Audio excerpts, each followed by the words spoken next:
Okay, so now we know how to set the number of bins and set the size of the bins. Actually, doing the visualization, as I've mentioned before, is quite trivial now.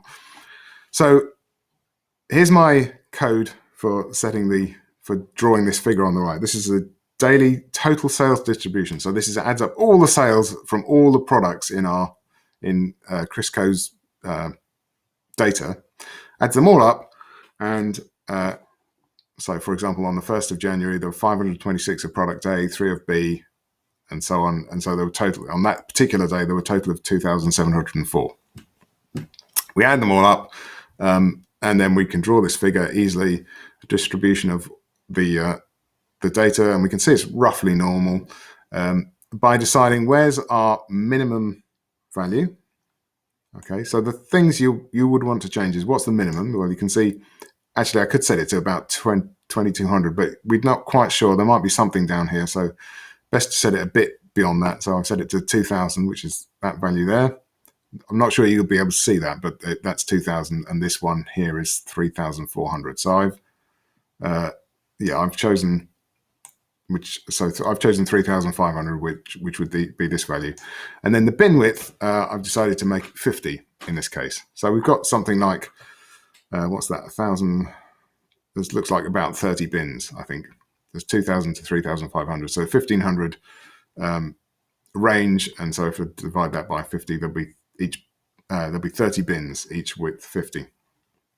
This code I haven't changed. This code will just calculate those bins, and then to draw the histogram, all I'm doing is plt.hist, so for histogram, and I'm summing all the data along the axis. So I get axis 1, so I get the sum across each day. So every day I get the sum of the values, and then that's plotted into this histogram.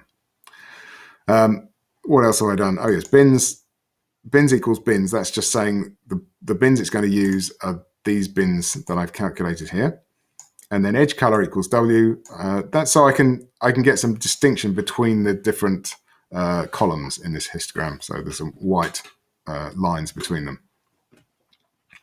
Okay, as you can see, the single line in bold here creates the histogram,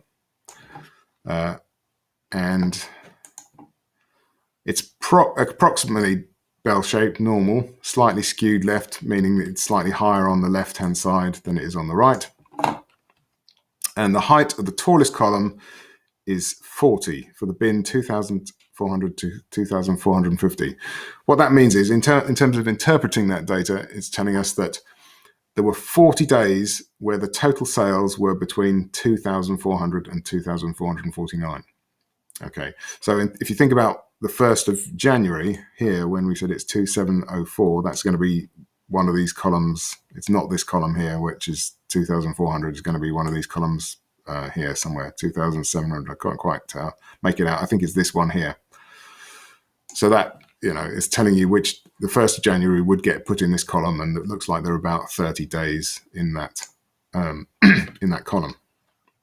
30 days where the values were between 2,700 and 2,750.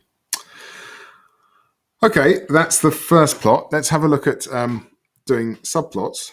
We can, so that adds up all the total sales. We could look at each item individually and do subplots for all of them.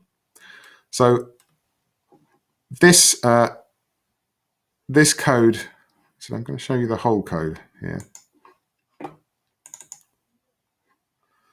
So there's the code, reads in the data, and it just loops through all the columns, and it adds another histogram of that column into the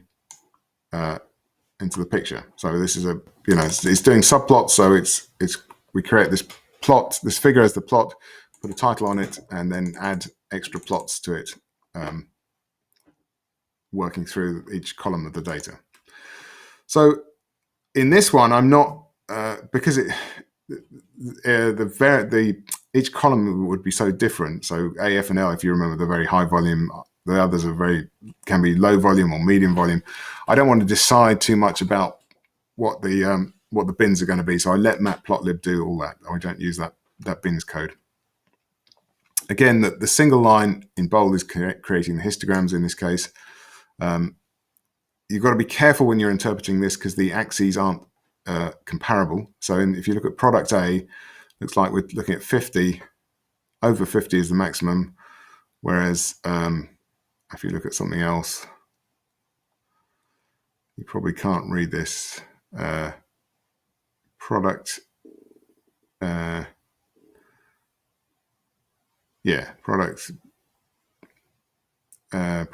D, 200 is the maximum. Now you might think, well, what's going on there? That's telling us that for product D, there were 200 days when the number of sales fell into a particular bin. I think if you remember some of the data, I think D was one of the ones that had no sales for the start of the year. So that's why you get this very high column here. I'm not sure you can see that, but there's a very high column there on the left-hand side of that little plot. And that's telling us that there were lots of days when nothing was sold. Okay. So it's not telling you about the absolute size of the sales, or in order to find that, you need to look at the bottom plot. But that's kind of hard to interpret. So, but you can see from that some distributions are very clearly normal. So A looks normal. Again, you probably can't read the text, but there's E, there's E, looks normal, and there's H, looks normal. Okay. Some are skewed left by 0 value. So D, G, there's D, there's G, there's where is it? I is that one, and N is that one. So they're skewed left by lots of 0 values, which means there were parts of the year where those products weren't sold. Okay, so probably a bit tiny for you to interpret, but that's can be useful in terms of deciding which products have a normal distribution and which don't.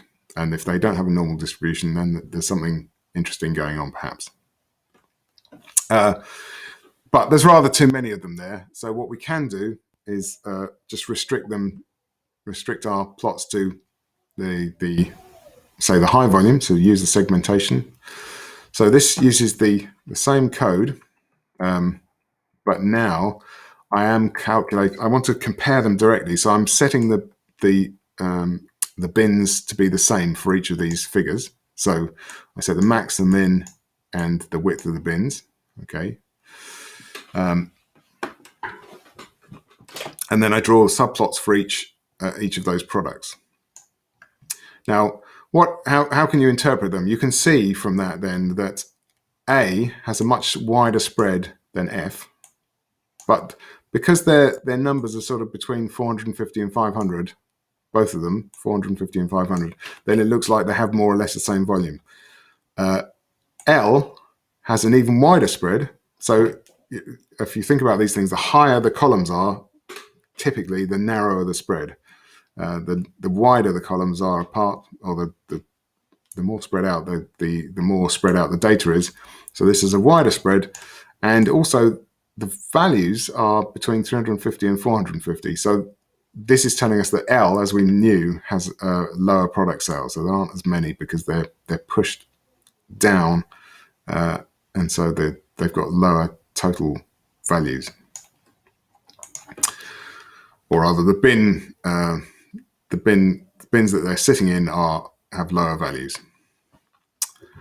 Okay, so that's how we can split up our data and segment them. That's giving us some quite useful information. Although we could have seen most of that, what we can see in this figure, from just looking at the line plots. Right, I'm going to finish that video there, and then we'll look at box plots next.